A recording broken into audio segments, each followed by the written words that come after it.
کبھی جوڈیشری کی طرف سے, کبھی وکلاء کی جانب سے, پراسیکیوشن سائڈ سے, اور وہ ڈیلے کا شکار ہوتے ہیں. آپ کیا سمجھتے ہیں مین وجہ کیا ہے؟ دیکھیں جی, جو ڈیلے ہے نا جی, یہ ڈیلے یہ نہیں کہ پاکستان میں ہو رہا ہے, it is every where in the world.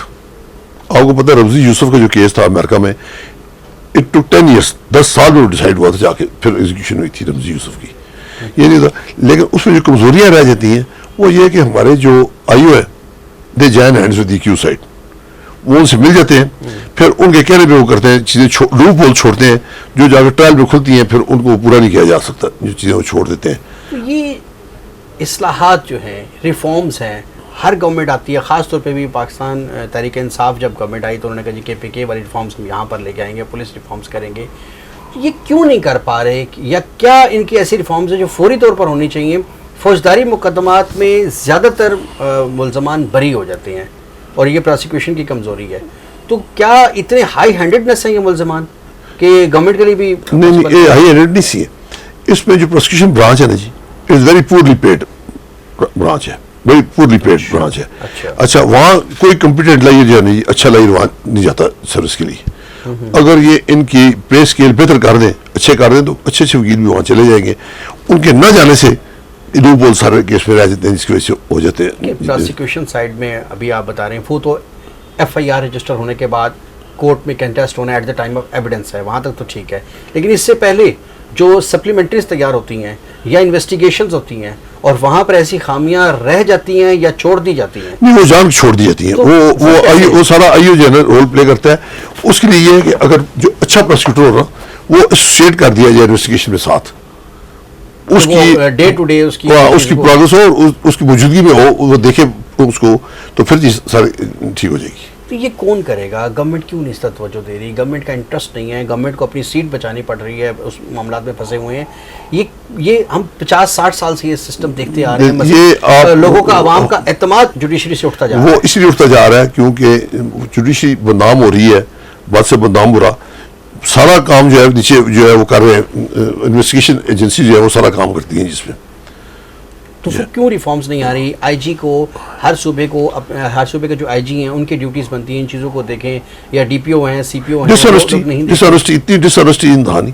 میں ابھی آپ کو بتاتا ہوں, جو ارسس ٹریکٹر کا کیس تھا وہ کم از کم 10 سال چلتا رہا. الٹیمیٹلی اینڈ پہ آ کے پتہ چلا کہ جو ریفرنس تھا it was not signed by the chairman.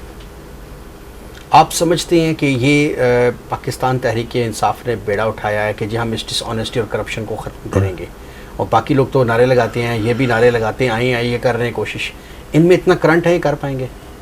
شاید یہ کر لیں, لیکن ان پاس میجورٹی نہیں اسمبلی میں. بڑی مصیبت یہ بہت تھن میجورٹی ہے, شاید وہ سنسیئر تو ہے, they want to do it, کوشش کر رہے ہیں, لیکن میرے خیال میں شاید نہ کر پائیں کیونکہ ان کے پاس میجورٹی نہیں ہے.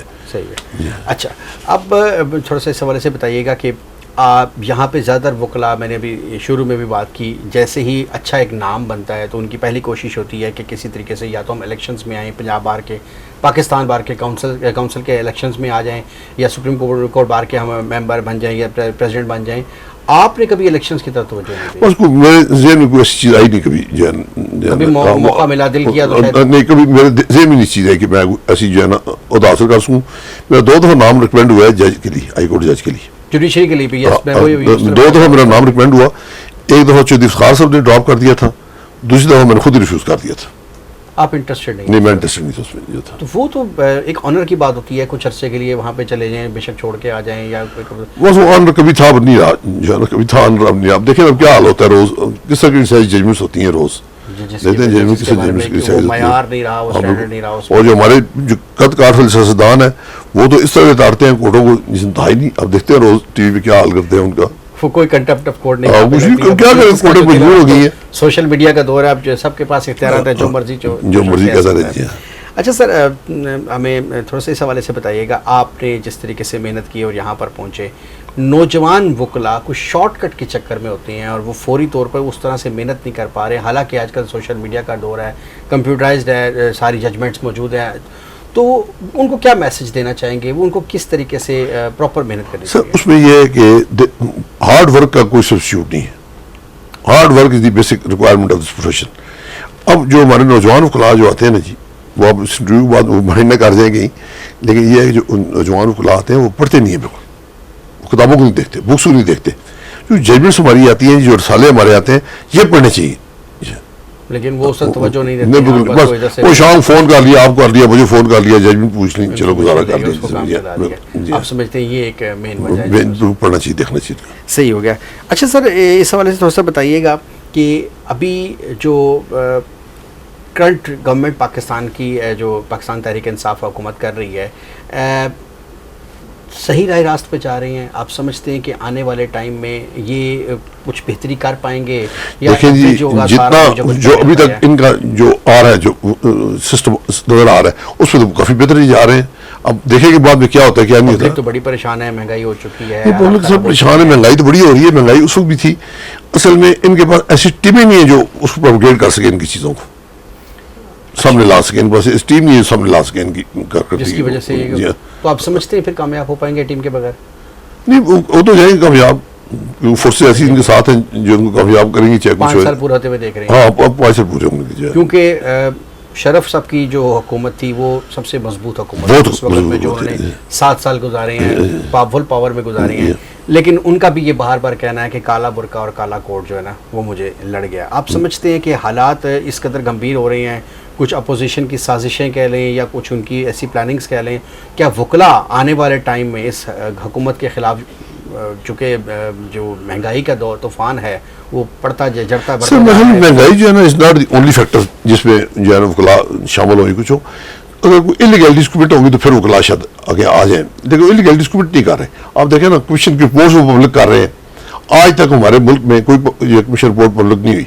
محمود الرحمان کمیشن سے لے کے آج تک کوئی نہیں. یہ پہلے پبلک ہونی شروع ہوئی ہیں چیزیں جتنی بھی آتی ہیں, یہ فرسٹ ٹائم ہوئی ہے. اور دے ڈونٹ بادر کہ ہمارا تعلقات والا بندہ ہے, یہ کوئی بندہ ہے, اب بشا کو مارتے ہوئے جو مرضی کہتے رہے.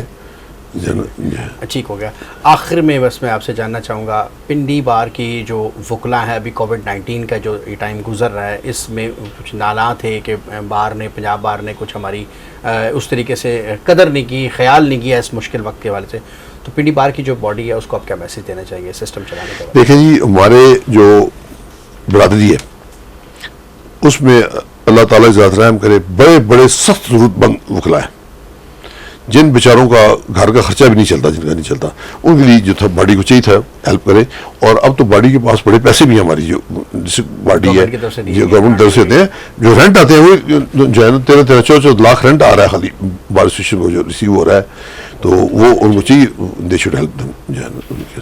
آخری سوال آپ سے جاننا چاہوں گا, فوجداری وکالت کی کے حوالے سے کوئی ٹپ دیجیے گا کہ جو نوجوان وکلا کو فوجداری وکالت میں کیسی, کون سے ایسے کی پوائنٹس ہیں, کیونکہ شوق سب کو ہوتا ہے, کوشش بھی سب کرتے ہیں, نصیب کی بھی بات ہے, لیکن ایسی کیا ٹپس ہیں جس سے وہ گرومنگ کر سکتے؟ اس میں میں نے پہلے بھی آپ سے جو گزارش کی تھی کہ ایک تو جو ہے نا جی, جب رسالے ہمارے آتے ہیں, جس میں ججمنٹس آتی ہیں, یہ دیکھنی چاہیے. اس سے آپ کو فار اینڈ اگینسٹ لا پتہ چلتا ہے, اور اس سے آپ کو کراس ریپرزینٹیشن بھی ڈیولپ ہوتا ہے, اسی سے اور چیز بھی آپ کی ڈیولپ ہوتی ہیں, اور ہارڈ ورک ہے مین کی جو ہے اس پروفیشن میں. یہ چیزیں تو ٹھیک ہے, ان کی حد تک ہے. کہا یہ جاتا ہے نوجوان ینگسٹرس کے ان سے بھی ہماری بہت دفعہ بات ہوئی ہے, تو وہ ان کا یہ کہنا ہے کہ سینئرز ہمیں آگے نہیں آنے دیتے یا سینئرز ہمیں ڈیلیور نہیں کر رہے. نہیں, یہ تو غلط بات ہے. دیکھیں جی, استاد جو سینئر بنتے ہیں وہ تو جونیئر ہوتے ہیں نا, وہ جونیئر ہوتے ہیں تو بھی سینئر بنتے ہیں. یہ کہتے ہیں ہمارے استادوں نے ہمیں سکھایا. نہیں, وہ تو پھر رسپیکٹ آف ٹیچر ہوتی ہے نا جی, میرے تو آپ کی اپنی ہوتی ہے. ٹھیک ہو گیا, بہت شکریہ, بڑی مہربانی, بہت شکریہ. جی ناظرین, کوئی بھی ترقی کے لیے کوئی بھی شارٹ کٹ کسی طریقے سے بھی مناسب نہیں ہے, اور کسی کہا جاتا ہے, یہ ایک عام مثال مشہور ہے, کسی شخص نے اگر ترقی کرنی ہے تو ہمیشہ پیک پہ, سب سے اوپر ٹاپ پہ جگہ ہمیشہ خالی ہوتی ہے, تو نیچے لائن میں لگنے کے بجائے ٹاپ پہ جانے کی کوشش کریں تھرو ہارڈ ورک, نہ کہ کوئی شارٹ کٹ استعمال کیا جائے. صدیقی صاحب نے اپنی لائف میں انہی چیزوں کو فالو کیا اور آج ماشاءاللہ اس پوزیشن میں بیٹھے ہیں. تو اسی کے ساتھ سر ہم آپ سے اجازت چاہیں گے, اگلے پروگرام میں ناظرین پھر ملاقات ہوگی, تب تک کے لیے اجازت دیجیے, اللہ حافظ.